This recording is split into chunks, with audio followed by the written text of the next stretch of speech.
Welcome to the PlayCreate Podcast. I'm Kirsten Gunnerud. I'm Jill Johnson. And welcome.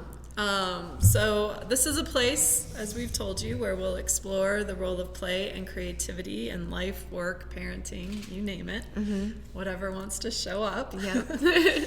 And what we talked about last time was focusing today a little bit on notice more. Yep. But before we get there, I'm trying to remember, let go. Let go. So what did we invite people to do last week? Just to notice where they are letting go or what they wanted to let go of, whether it was, That's right. Stress or an idea about something or something that they've been holding on to, how they were letting go. Yep. And just different ways of letting go. Yep. And just being, no judgment about it, just being in it and noticing what was showing up. Yep. That wants to be let go. Yes. Right? Did anything show up for you? Oh gosh, that's a good question. Could I take a minute? Will you tell us what showed up for you? What showed up for me is needing to let go of my impatience with my kids. What happens? I keep being amazed by the fact that no matter how many times we've talked about something, it seems to not ever go in. And so when I've asked them to throw their trash away for the 10th time, and I go and there's like a wrapper on the floor where it just got dropped, it's like, huh? Yeah. And just not having patience. But interestingly enough, for our topic today, the Notice More, an article showed up, and it reminded parents that to think of your kids almost like aliens coming from an entirely other planet. Yep. And that we need to stay patient, and we need to remember that we're teaching these little beings about this world that they don't have the amount of time that we've had in. Yep. And so that was a really good reminder of, okay, maybe it isn't fair for me to get frustrated about these things, or at least find a more creative way to work with them. So just letting go of that frustration and expectation. Yep. Expectation that they should be doing or being or ready for something that I think they're ready for, when clearly they're showing me over and over again that they're not. Yep. And then another Notice More that came with that let go was the kids, like Indy still likes to watch Elena of Avalor, and I have to admit I like to watch it too. I don't know why, I just love it. And in there, what I just happened to notice for the first time is almost every time her little sister gets herself in trouble, it's because she's ready for something that everyone's telling her she's not ready for. And so she's pushing to have this experience, and in the end, instead of getting angry, what they do is they realize, oh my gosh, she really is ready. And so that was the other thing that I'm realizing with the other side of my frustration, when my kids are trying to do things that maybe I don't think they're ready for. Maybe that's my sign that it's time to start paying more attention and see if they really are, instead of get mad at them for pushing something that they're really wanting. Does that make sense? It's interesting. I remember working with this woman, Vicki Hopeful. She wrote this book called Duct Tape Parenting. She's awesome. I love it.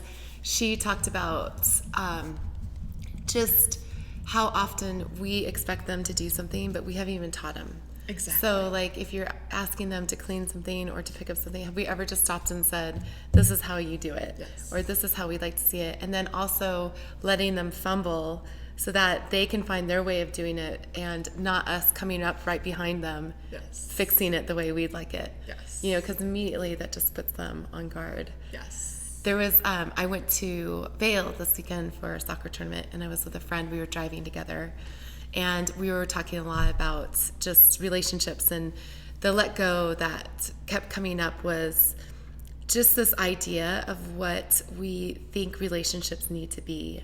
So she was coming out of one, and I was just talking about how often we want our one relationship to be the everything. Yes. And there's so many, it's just one relationship. It can't be everything to all of us. Like, so much of it is that inside job. But what you offer me, Matt couldn't offer me, what some of my dearest friends offer me. That's not my husband's job. That's not my partner's job. That's something totally different. And I think we get this idea of holding on to what we thought it should look like versus being open to what it could be. And then another thing that came up was I had my 3-year anniversary of buying the paint mixer. And how 3 years. And that, it's been totally an experience of let go. Yeah. The whole thing, like what we thought and what it wasn't and what it turned into, and people, and owning something, and being a boss, and being, on the side of making money and trying to make money and being a business. There's so many ideas of what it is, and you have to let go of, pretty much every single one of them and be open to what it's turning into, and so those were some big let goes last week. Interesting. Yes. I love it. Yeah. So did you have any notice more things happen in the letting go? Well, I just think that that's just part of it. Because when you let go, I feel like the idea of notice more is just getting out of this tunnel vision. Yeah. So one of my friends who does a lot with mind, thoughts, work, Scott Kelly, always talks about the gutter, or the basement. So when you're really struggling and you're in your basement and you're trying to make a decision from there, there's just so much that you just can't see. You're just in that kind of tunnel vision. And with the notice more idea, it's so easy to notice more when you're walking on cloud nine. It seems like everything's in accordance to your being. It's all aligned. It's all vibrations, and energy is all there. But when you're not, I feel like that's when notice more takes a back seat, because you're just hyper focused. Yeah. And so being able to notice more when you are struggling helps to kind of offset and maybe see things from different perspectives. Because when things are rough, I know for me, I get hyper focused. Yeah. And it's all I can see. It's why depression is so challenging, why it is so hard for people that have that moment in time where that's all they can see. Yeah. And so how do you notice more in those? So I was really thinking about how it just creates, instead of having one little telescope that's looking at one little point in space, it's like having a kaleidoscope that opens up, and every time you spin it, there's just a different perspective of seeing things. And if you are open to that, you start to notice things that, everything becomes fuel. And not to be all woo-woo and be it's all working according to the plan, but just there's ways, if you play with it, where you can start to really fuel it, and you can be it's like when you have connect the dots, you didn't know that dot might come into the big picture, and then all of a sudden it connects. Yes. So I think the notice more is just kind of adding to that big knapsack that we carry that we don't even know that's there, that we just keep adding to, and then every once in a while you can pull something out and be oh wow, that's fascinating that this aligned with this right when I needed it to. Yeah, absolutely. I love the kaleidoscope idea, going from the pinpoint to that bigger view, and even the kaleidoscope, just all the colors and all the, and it's just a bunch of pieces. Yes, it really is. If you've I've made some just because of my mom does stained glass, so we would make these stained glass kaleidoscopes, and just having the mirrors. So the idea of mirrors, you need all these mirrors bouncing the light off of each other to help create these bigger pictures. And we talk a lot about when you're pointing at someone or something, whether it's an accusing or something, there's always the 3 fingers pointing back. And in the kaleidoscope, there's 3 mirrors that are bouncing, and just being aware of how it's bouncing back. When I have my biggest opinions and I'm really upset, I have to go back to assumptions. I have to go back to, I'm assuming that this person or this moment was done to hurt me. Yes. I know it. And usually it's not. Usually they're coming from a totally different place. And it's my own really just narrow view and just the ego, just my own, like, woe is me in that moment. Yep. That's which is hard because you have to own your shit. You do have to. And I really like to just, sometimes it's really nice to just like that's one of the really wallow powerful... and like stay in bed and and I think it's important to do that a little bit too, right? Yeah. Like, not over wallow, but we have to let ourselves feel what we're feeling. But I think a huge notice more is noticing your own stuff. Yeah. It's really easy. So one of the I don't want to call it a mistake, but one of the challenges with notice more can be noticing more that everybody else is or isn't doing, right? Yes. And I think that version of notice more can get you into trouble. Whereas the notice more in terms of noticing your own stuff, noticing what's showing up for you, noticing what messages are around that maybe you weren't seeing before, like that article showing up. Yep. I mean, there's no reason I had to click that. Yep.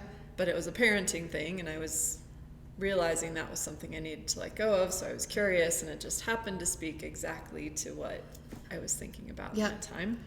Well, and it requires a little openness because, when we're not in that space of vulnerability and being open, we close off. So we're not really able to even see it, That's the hardest part is when you can notice more from that place of like being blocked and hurt, or you can notice more from the place of being open and vulnerable. And then in those moments, you start to see how it can feed in. And that's the same with art. Like when you're coming into anything, you're noticing how everything is coming into whatever you're creating, and how the light's hitting it, how the materials are working or not working, and what you can see, but then also when you need to just stop and let it be what it is. And so I think that notice more isn't about like hoarding. Like just okay, got it. Like it's really about noticing and then taking that in and then being open still, but not feeling like you have to wrestle it down and keep it.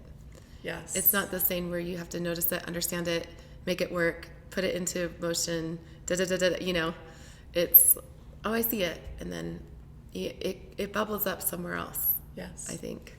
What happens for me a lot is the same thing keeps bubbling up until I get it. Or until I know how to take action with it. And it's mind-blowing sometimes when I'm paying attention to my noticing more and actually capturing it in a journal or capturing it just in my head or my heart, how even in just a week's time, that same message has shown up in 5 different ways. Around just kind of encouraging something, whatever it might be. I'm trying to think of a good example. I mean, the parenting one is a good example from last week, but Well, and I was just thinking with the idea of improv, like what makes it so funny and fun is all the things that don't seem related are suddenly pulled in and related in such a fun and playful way. Like I always think about, like a Seinfeld, just those like circuitous, you don't know that all these pieces throughout it will come to this like point in time, or those are the things that I see like when you're in those really funny improv situations, is that you're like, how did they take that with that and make that? And that's the beauty of it. And that's where, so for example, in a work situation, what happens a lot is we go into these meetings, let's say, thinking maybe more of a corporate environment, but not necessarily. Go into this meeting, we have all these, I want to sell this and I want them to want this, and I like, for the most part, people tend to go into them with their backpack full of what they're going to make happen in that meeting, right? And but the beauty, when you maybe know what's in your backpack, but you're not going to put your backpack necessarily in the middle of the table and get everybody else to want the same backpack. When you do what you were just talking about with Seinfeld, and you go in and you're open and you're listening and you're paying attention, that stuff in the backpack usually can get 100 times more powerful. Because you're not just trying to focus on the backpack, you're actually listening and paying attention to the people around you, what their needs are, what they're excited about, what, you know. And when backpack, you mean like your plan? Yes. Got it. Okay. Yes. Yeah. Yes. Yep. Your plan of stuff, whatever that might be. Yep. The agenda. And the reason I'm calling it a backpack instead of just like your presentation or your, is because we go in with a lot more than we think we do. We go in with, I need to be the smartest person in the room. We go in with, if I don't impress these guys. We go in with all this stuff that we're carrying instead of just trusting in our abilities and who we are and what we have to bring and knowing that that is going to be enough. We go in with all this other stuff that we're trying to prove. And in trying to prove that, we actually oftentimes take ourselves down, because what everybody wants and needs, which we talked about in our first podcast, is to be noticed, to be heard, to be listened to.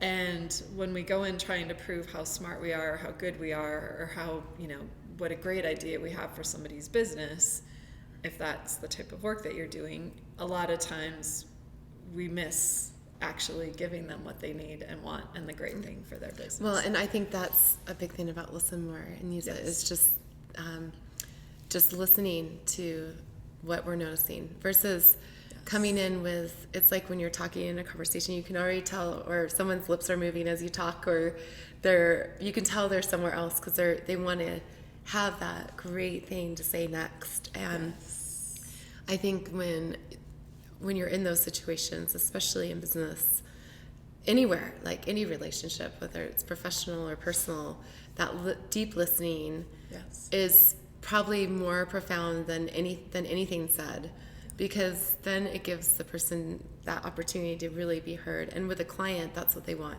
Yes. You know, and so am I really being heard? And did you hear what I really said? Because we also have to be aware of our filters. Something we hear, when on the same road trip, my friend got a text, and I said, okay, I'm going to read this two ways. I'm going to read it the way that I think you're hearing it in your mind, and then I'm going to read it as if it came from me. Yeah. So we did it, and she was just laughing because she's like, oh yeah, you're right. I heard it this way. Oh my God, no, you know, kind of like the teacher in Charlie Brown, not to date us too much, but the wah, wah, wah, wah. And I was like, oh, hello, you know, and we're sing-songy, you know. So I think that's the thing, is we also have to be, when we're listening, to re-say it so that we can get our filters out of the way. Yes. Because we filter information. It's like anytime a text or an email, those things that you can see, like when they came from you so heartfelt, and then how they're received. Yes. And it can be where that person is in that moment, what they thought you were saying. It's just so important to be in that noticing more, to be there to listen, to also be aware of your filters of how you're receiving it. Absolutely. And that's where I try in all of those situations to not take anything personally. No matter how it's coming, even if it is like the most directly personal, you know, response or anything. Because if I notice more and pay attention to what might be driving that, there's usually something going on that maybe I have created or caused, and I need to take responsibility for it, or is just solely the person's having a horrible day. Yeah. Or they misinterpreted what I sent because I sent the sing-song, but they read it. Yeah, totally. Or, you know, who knows what's going on. But if I at least don't react from that taking it personal place, it can shift things back to a healthy place. Whereas when you react from that negative place of they're attacking me or this isn't good or whatever, it just creates more challenge. And that's the thing with the noticing. So this is what's been happening for me, and it's taken a pretty tumultuous couple of years to get to this place. But when I feel that reactive place, I stop myself and I'm like, okay, wow, that's there. Yeah. And I had a really reactive moment about 3 weeks ago. And they're constant, but there was one that really got me. Like I felt it. We were talking last time about where you feel it, and like I felt the contraction in my chest. I just felt hurts. Yeah. And I felt like there was a huge conspiracy, which is a really great way to notice that you're like might be off. There's just this big conspiracy theory. Yes. And I remember I got home and I could easily have taken down my family, and I just went straight upstairs.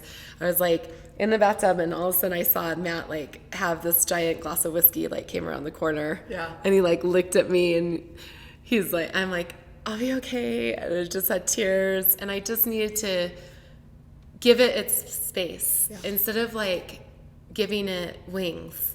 I just needed to like acknowledge it, give it space, say hello to it, and then let it move through. Yes. Whereas before, I would have really heightened it. I would have made it ginormous and made it really big and made it a really big deal. So I think another thing, and it's so much, notice more is so, all these little tenets, there's so many subtenets to it. Could be a whole but notice more is like the other idea of just noticing when you are triggered. Like with work in trauma, that's one of the biggest things, like knowing when you're triggered. Like when you see, it's really amazing to watch the service animals when somebody is having one of those triggering moments with PTSD, and how they come and what they do around their person. And I think it's the same thing, is just noticing within us, which once again, it's work. Yeah. Like doing our work of like, wow, this is a trigger for me. Am I gonna lash out? Am I gonna blame? Am I gonna get lost in that triangle of like victim, perpetrator, rescuer? Or am I gonna notice it and then let it move through me and then see what I can do a little differently this time? Right. Absolutely. That's another, there's so many. I just pulled out, I do some work with like camp with a school. And so I had done this little sheet of notice more, just different things you can notice more of for the kids. I love that you're bringing up what you're feeling inside your body. Yeah. Because that's such a powerful way to notice more. Mm-hmm. It's a powerful way to potentially understand when you're not really into something the way you think you might be or should be. Yep. So that's that feeling of contraction usually. Mm-hmm. If every time you go to work, or every time you are going to meet with a certain friend, or you're feeling contracted inside and tight, mm-hmm.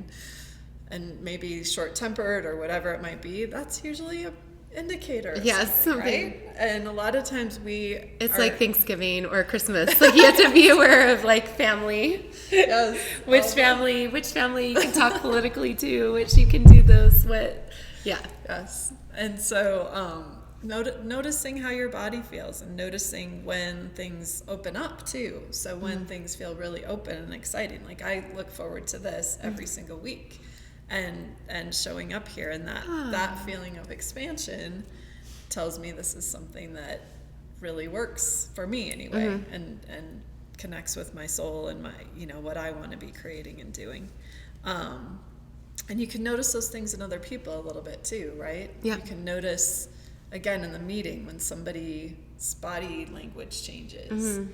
or isn't open, or is frustrated and closed. And a lot of times we just ignore it, and we just keep keep going, right? Yep. Bulldozing right over it all. Yeah. But our bodies. Who is it? Is it Teo? One of our friends talks about how your body is 90% of your language. Who is that? Like your body tells all. I think it's Mike. Okay. So a person that we work with and know and are friends with, how your body language kind of tells all. Yeah. And yet most of the time we're not paying any attention to our own or the people's body language around us. Yeah. And yet there's so much information there. Yeah. And if we notice it, we can work with it. And if we don't, we basically tend to just be bulldozing over that person or whatever. Well, and also that everyone's language is so different.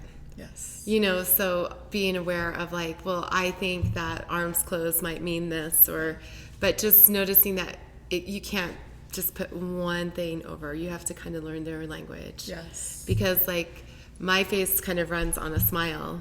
Yeah. So it's really hard to tell when I'm crazy upset. Yeah. Because it's just, that's like my resting. Some people have like the resting bitch face. I have like a resting smile face. And it's hard because when things are hard, so you have to be aware of how different languages are. Yeah. But it is told as a story through the body, which is amazing. I was looking at, when you say by looking closer and further away, in like shamanism, they talk about going to eagle vision. Yes. And then to serpent on the ground, and then seeing it from the jaguar and seeing it from the eagle. And just what they're saying in that is all the different perspectives. Yeah. Like when we're really close to it, or when we're looking at it from a higher, different place, what does it look like? And that's like that observer mind. Yes. When we're able to see it from a little different, like when you're in a situation and you're so in it, but there's that little voice that's like, oh honey, it's going to be okay. Yes. Like, or whatever it might be. And I think that's where it gets hard, when you're so hyper focused, or if you have like severe depression, you don't have that observer mind. Yeah. In that moment, you're just all there. Yeah. You know, so that's one of those big things. So do you think with depression, or when you're in that place, whether it's depression or something else that's got you there, baby steps can start helping you build that muscle again, do you think? Or... Yeah, I think it's just littles. Yeah. You know, sometimes it's big. We're always looking for the big. Yes. And for the seismic, shift. The movie. Yeah, like the ending, and it's just being in it, which might be hard. It might be hard to get up. It might be hard to even get in the shower or put on shoes, but it's just those little tweaks that are they seem little and inconsequential, but in those hardest moments, they're gigantic. Yeah.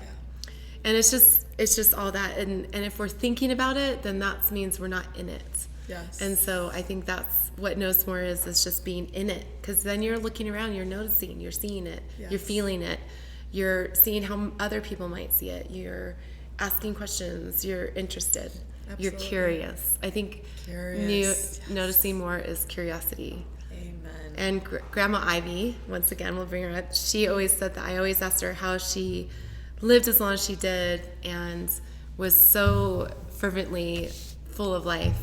And she said, oh, well, I'm always curious. Yeah. And I could be on the phone with her, and I probably maybe had told her that story 3 times. She came to it, she never said, oh my gosh, you've already told me this story. Yeah. She came to it like, oh, there might be a different twist in this. Like she was just curious. Yes. So I think that's, noticing is just being curious. And when we lose our curiosity, we're taking things as they are, and we're not questioning that it can be different. Yeah, I love that.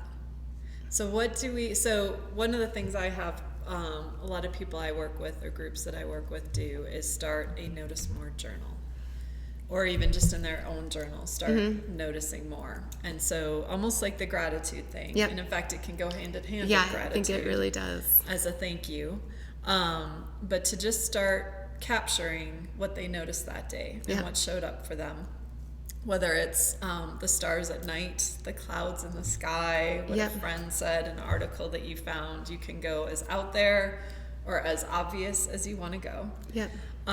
But just to start noticing and actively creating a space to collect that stuff in, as a way to start building that muscle. Excuse me. What do you think? What are good ways? I think, it's kind of like just noticing too. I like to do like synchronicities where things just pop up, and I'm like, wow, well, that was, that was pretty cool. That like that article about your children being aliens, or those days when it does flow, because so often we get so, and it's true in our comment culture, we can have 100 great comments, and then there's that one that just one, and we'll fixate on it and we'll focus on it. And I think that's where it's those times where you feel like, oh my gosh, it's just all going against me. The currents are moving against me. Yeah. Instead of, and going back and sometimes going back through those journals or going through your days and just seeing like, oh, it's really, is that true? Yeah. I think that question, is that true? Yes. Is a really good question. I ask it all the time. I'm like, oh, Matt probably did this. My husband, I'm like, is that true? Yes. Most of the time it's not true. 100% of the time I would say it's not true.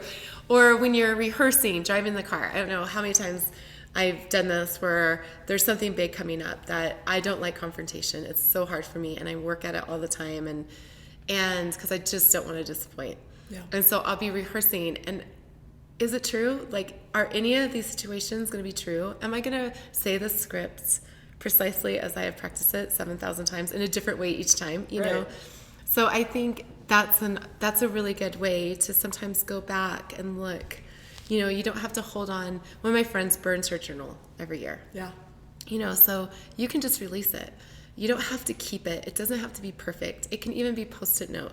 Just something to help show you that most of the time it's not true. Right. Absolutely. It really is. Absolutely. I'll just share one more quick thing about Jeeps. Yeah. So I'm in the market for a new vehicle, and we were looking at Jeeps, and like the truck Jeep. I love the truck Jeep. Go on. Isn't that cool? Yeah. And so what was fascinating was my children, who were helping me are helping me in this process. As soon as we went and looked at the Wrangler and looked at the Grand Cherokee, everywhere we went, they started noticing Wranglers and Grand Cherokees, and the Jeeps were everywhere, and they had never noticed that before. But simply the act of putting that on their radar created this opportunity to see this world from this whole different point of view. And what I then used it for is we have some littles in our life who can get very negative and very caught up in one bad thing goes wrong in a day, to your point about the comments. And all of a sudden the whole day was the worst day of my life. Yep. And using that Jeep example as an example of what you focus on, what you're looking for is what you see. And you never saw the Jeeps before. Yep. And maybe that's how your thoughts work too, that when you are focused on the negative thing that happened, you're going to have more and more negative stuff show up. But when you're focused on the positive stuff that's happening, you're going to see more Jeeps. You're going to see that more was positive, good. Right? Yeah, I don't know if that might have still been one of those alien things. Yeah, no, but that was good. We weren't speaking the same language.